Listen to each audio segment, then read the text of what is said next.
Ya. Assalamualaikum warahmatullahi wabarakatuh. Salam sejahtera buat kita semua, anak-anakku sekalian. Mudah-mudahan kita selalu dalam keadaan sehat walafiat. Amin. Baik, pada kesempatan ini kita bertemu lagi. Saya akan menyampaikan materi tentang kebutuhan manusia, yaitu kelangkaan dan kebutuhan manusia. Melanjutkan materi yang sudah saya sampaikan atau yang Ibu Dr. Anda Herni sampaikan minggu yang lalu. Kali ini kita akan membahas tentang kelangkaan dan kebutuhan manusia.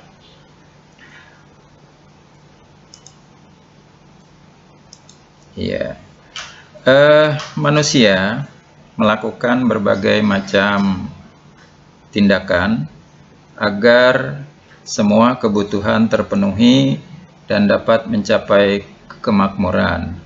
Segala kegiatan manusia untuk memenuhi berbagai kebutuhan hidupnya ini yang disebut dengan tindakan ekonomi atau perbuatan ekonomis. Dengan tujuan dari tindakan ekonomi ini adalah untuk mengendalikan agar pengeluaran tidak melebihi pendapatan. Tindakan ekonomi adalah segala tindakan yang dilakukan manusia untuk memenuhi kebutuhan hidupnya. Tindakan ekonomi manusia ini dilakukan dalam kegiatan ekonomi. Tindakan ekonomi ini dilakukan setiap orang harus dengan penuh tanggung jawab, ya, dengan kejujuran dan santun, agar tindakan ekonomi kita ini tidak merugikan orang lain. Kegiatan ekonomi manusia ini juga harus rasional agar mendapatkan hasil yang maksimal. Kegiatan yang rasional itu adalah kegiatan yang dilakukan dengan pikiran dan akal yang sehat. Karena tujuan yang kita lakukan dari tindakan ekonomi kita ini adalah tindakan ekonomi yang halal. Ya. Anak-anakku sekalian, kita bisa lihat pada gambar ini ada beberapa pekerja, ya, di home industry. Tentunya bapak-bapak ini atau mas-mas ini, karyawan ini, ya, melakukan pekerjaan di home industry ini dengan tujuan dan motif, ya, dengan motif yang tentunya motif untuk memenuhi kebutuhan hidupnya, kebutuhan hidup di dalam keluarganya, ya. Jadi motif untuk memenuhi kebutuhan tentunya, ya. Nah, ini sekarang motif itu apa sih? Nah, ini baik kita lihat lagi, ya. Nah, ini motif. Jadi motif itu adalah kekuatan yang berasal dari dalam diri yang mampu mendorong orang melakukan suatu tindakan atau kegiatan, ya. Ya, contohnya misalnya ayah, ya, seorang ayah pagi-pagi berangkat ke kantor, ya, motifnya adalah untuk memenuhi kebutuhan di dalam keluarganya, ya. Terus juga kalian berangkat ke sekolah juga pagi-pagi, ya, sebelum pandemi ini, yaitu ada motifnya tentunya, ya, baik yang dari motif dari luar diri kita maupun motif yang ada pada dalam diri kita. Ya, misalnya kalau motif dari luar, ya, dorongan orang tua agar kita sekolah yang rajin, ya, agar menjadi manusia yang berguna. Kemudian motif dari dalam, ya, kita tentunya datang ke sekolah untuk belajar mendapatkan ilmu. Anak-anakku sekalian, dari motif ini kita bisa lihat gambar berikutnya. Ini ada pedagang bakso, kemudian juga ada pemilik panti asuhan, ya. Ini tentunya punya motif yang berbeda, ya, sama-sama melakukan tindakan ekonomi dengan motif yang berbeda, ya. Ya, misalnya kalau tukang bakso ya tentunya motifnya untuk memenuhi kebutuhan, ya, untuk kebutuhan. Nah, kalau yang ini gambar panti asuhan, ya, seorang bapak sedang memberikan santunan kepada anak yatim, ya, ini dengan motif berbuat sosial. Kita lihat gambar yang lebih komplit lagi, ya. Nah, ini ada gambar yang lebih komplit. Kita lihat yang pojok, ya, kiri atas, pedagang sayur, ya, lihat pedagang sayur. Nah, pedagang sayur ini tentunya mereka melakukan pekerjaan ini yaitu dengan atau mempunyai motif untuk memenuhi kebutuhan. Nah, motif ini paling penting yang mendorong manusia melakukan kegiatan ekonomi, yaitu ingin memenuhi kebutuhan untuk mencapai kemakmuran, ya. Jadi setiap aktivitas yang dilakukan manusia dengan harapan dapat memperoleh penghasilan. Nah, penghasilan itulah yang digunakan untuk memenuhi kebutuhan, seperti yang dilakukan oleh pedagang sayur ini, pedagang keliling, ya. Oke. Kemudian selanjutnya kita geser ke kanan atas, ya. Ini juga tadi sama, misalnya panti asuhan, ya, atau ini seorang dermawan yang sedang memberikan santunan kepada anak yatim. Ya, ini adalah motif berbuat sosial. Anak-anakku sekalian, rasa kemanusiaan ini selalu ada pada setiap orang.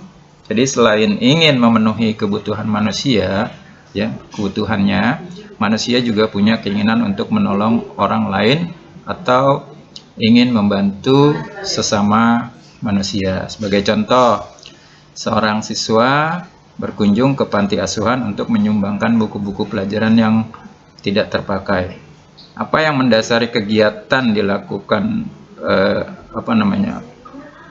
apa yang mendasari kegiatan dilakukan untuk motif ini, ya. Juga pernah kamu membantu orang lain dengan kemampuan yang kamu miliki, tentunya mempunyai motif, ya. Ada banyak kegiatan-kegiatan yang dilakukan dengan motif sosial. Ya, misalnya kalian membantu orang lain, ya, dengan menyumbangkan baju yang tidak terpakai, apalagi seperti sekarang ini negara kita banyak dilanda atau musibah, ya, longsor, banjir dan sebagainya, ya, meletus gunung Merapi, erupsi dan sebagainya. Tentunya saudara-saudara kita tersebut sangat membutuhkan pertolongan kita semua, ya. Ini yang disebut dengan motif berbuat sosial. Baik, anak-anakku sekalian, selanjutnya kita lihat lagi ke pojok bawah, ya, sebelah kiri. Ini ada seorang kepala sekolah, ya, sedang memberikan piala atau penghargaan kepada siswa, ya, tentunya siswa yang mempunyai prestasi. Nah, penghargaan yang dimaksud sebenarnya bukan sekedar mendapatkan pujian atau piagam, tetapi juga ingin status sosial yang lebih tinggi dari masyarakat sekitar, ya. Nah, penghargaan diperoleh ini apabila ada usaha dengan rajin untuk memperolehnya. Misalnya belajar dengan rajin untuk memperoleh prestasi, maka akan mendapatkan penghargaan pada saat pembagian rapor, misalnya, ya, pada akhir semester atau kompetisi mata pelajaran yang diadakan. Nah, ini juga kreativitas kita, dan kita akan biasanya mendapatkan penghargaan. Anak-anakku sekalian, selanjutnya kita bisa lihat lagi pada gambar berikutnya, ya, di pojok bawah kanan. Ini ada dua gambar. Tentunya kita lihat pada gambar ini tidak asing lagi. Ini bapak-bapak atau public figure ini yang sering kita lihat atau bisa kita lihat melalui tayangan-tayangan televisi atau media-media sosial lainnya, ya, yang sangat populer sekali. Bapak-bapak ini kita sudah pasti mengenal semuanya, ya. Ini salah satu contoh saja, ya, beberapa tahun yang lalu ke belakang, ya, bahwa, ya, ini kita sebut saja Pak Prabowo pernah mencalonkan diri menjadi seorang presiden, ya. Tentunya dengan mempunyai motif, ya, motif kekuasaan, ya, motif kekuasaan di negara Indonesia yang kemudian beliau bisa, ya, melayani masyarakat Indonesia. Ini ada Pak Gubernur DKI, ya, Pak Anies. Ini juga motif kekuasaan dalam rangka untuk melayani masyarakat di DKI. Terus pada gambar ini juga ada ini, ya, tumpukan koin, ya, uang emas. Ini ada pengusaha-pengusaha ini, ya. Tentunya pengusaha-pengusaha ini juga mempunyai motif, ya, agar perusahaannya lebih maju lagi, tentunya dengan motif kekuasaan. Anak-anak sekalian, kegiatan ekonomi ini meliputi beberapa kegiatan. Ada kegiatan produksi, kemudian distribusi, dan konsumsi.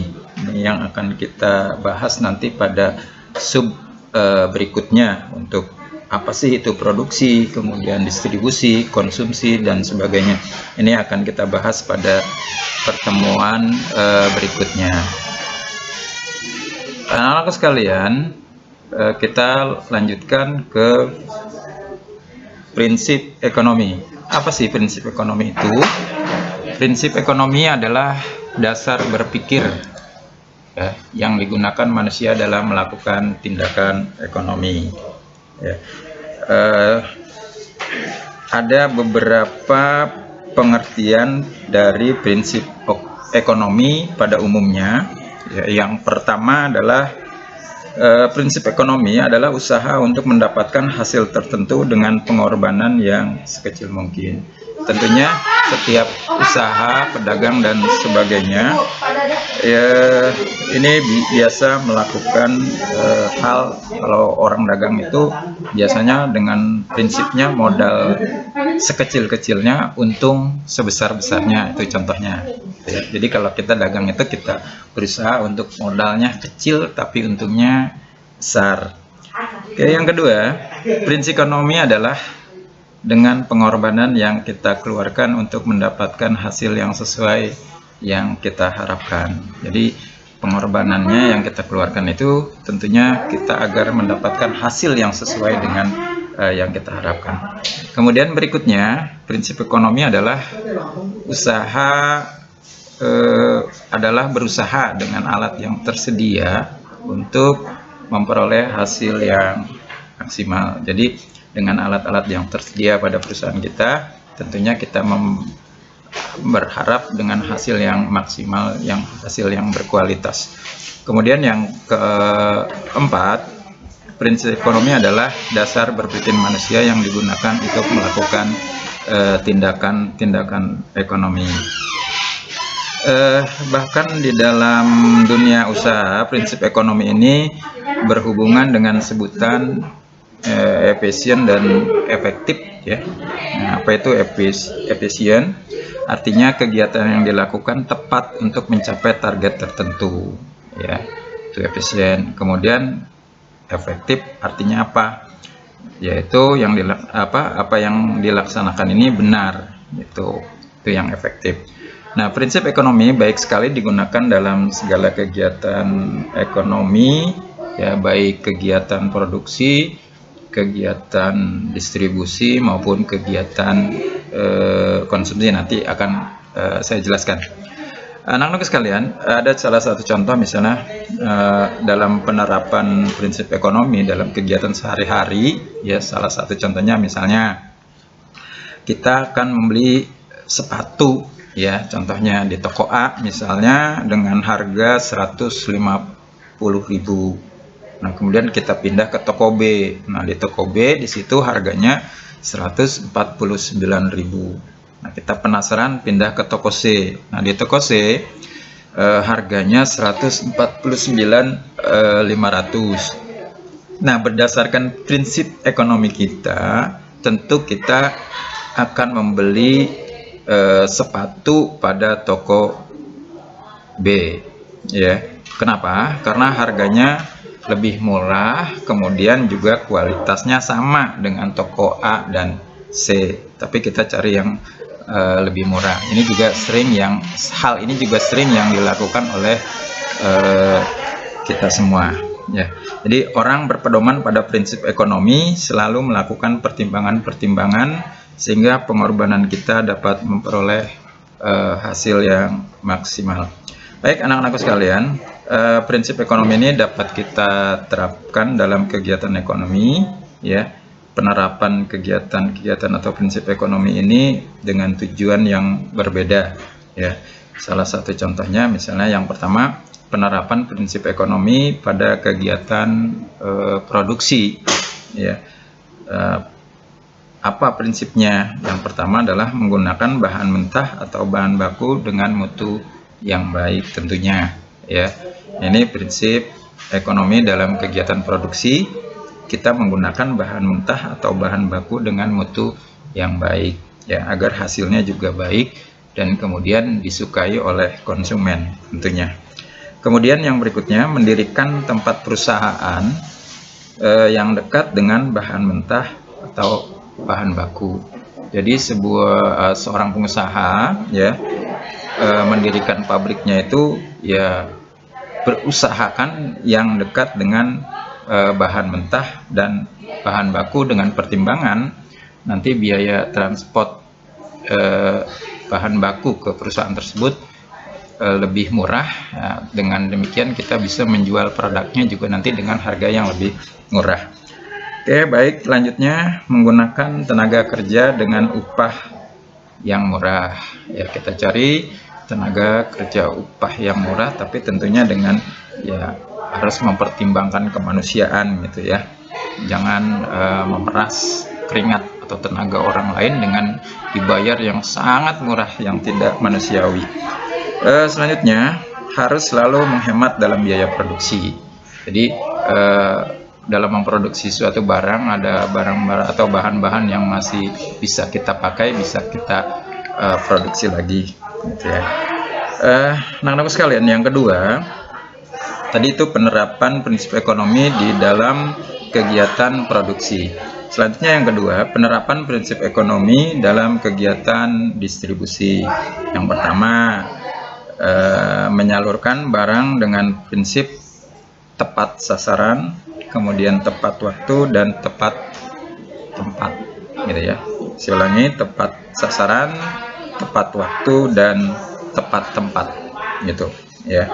Jadi ini penerapan prinsip ekonomi. Kemudian menempatkan perusahaan di antara produsen dan konsumen. Jadi kita mendirikan perusahaan ya, pabrik ini yang dekat dengan konsumen ya, agar lebih mudah, gitu, lebih murah mencapai ke konsumen.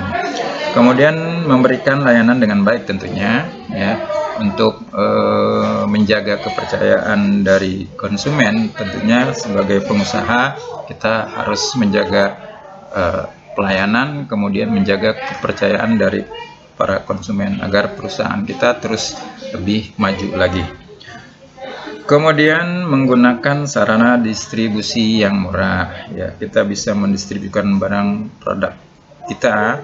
Ini bisa kita cari alternatif dalam penyaluran atau pendistribusian ini dengan harga yang paling murah. Bisa lewat darat, laut dan udara, mana yang lebih murah harganya. Oke, yang ketiga anak-anak sekalian, penerapan prinsip ekonomi dalam kegiatan konsumsi ya. Nah, penerapan prinsip ekonomi dalam kegiatan konsumsi ini yang pertama adalah membeli barang tentunya memilih terlebih dahulu. Jadi ya jangan terlalu bernafsu gitu ya. Beli aja sampai di rumah kita kecewa dengan barang tersebut. Makanya harus teliti ya. Jadi teliti sebelum membeli begitu ya. Kemudian memilih barang yang berkualitas ya, barang yang bagus ya, kita beli agar kita tidak kecewa ya. Maka kita harus pilih barang yang memang kualitasnya bagus ya, agar ya tahan lama, kuat dan sebagainya. Kemudian membeli barang sesuai dengan yang direncanakan. Kadang-kadang kita kalau kita sebut saja ke swalayan ya, supermarket, kadang-kadang ada barang yang kita tidak butuhkan tapi kita beli gitu ya. Nah, sampai di rumah kita kecewa, kenapa kita beli barang ini padahal kita tidak sangat membutuhkan. Jadi membeli barang sesuai dengan yang kita rencanakan ya. Kemudian yang berikutnya, setiap awal bulan ya, membuat daftar kebutuhan ini berdasarkan skala prioritas ya.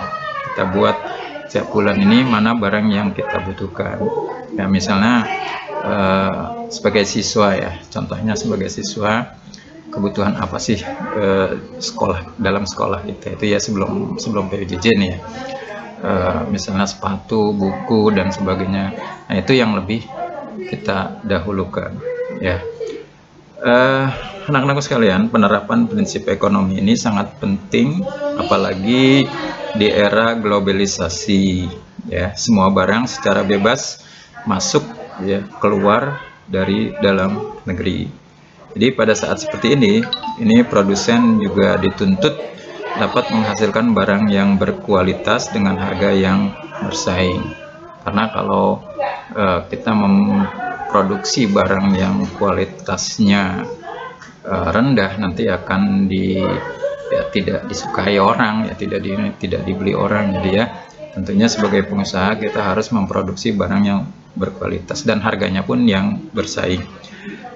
Tugas produsen ini sangat berat, tetapi harus tetap dilaksanakan agar barang hasil produksinya ini dapat terjual ya. Begitu juga dengan distributor ya, harus melakukan penyaluran dengan efektif dan efisien, tepat sasaran, tepat waktu gitu ya, tepat tempatnya juga. Ini pengusaha distributor atau kita sebut distributor ya, ini juga persaingannya sangat ketat. Kemudian sebaiknya ya, distributor itu menggunakan saluran distribusi yang tepat gitu ya. Nah, ini prinsip-prinsip ekonomi ya. Oke, baik anak-anakku sekalian, demikian materi pada kesempatan kali ini. Mudah-mudahan kita semua dapat mengerti dan memahaminya. Nah, kemudian bagi siswa-siswa yang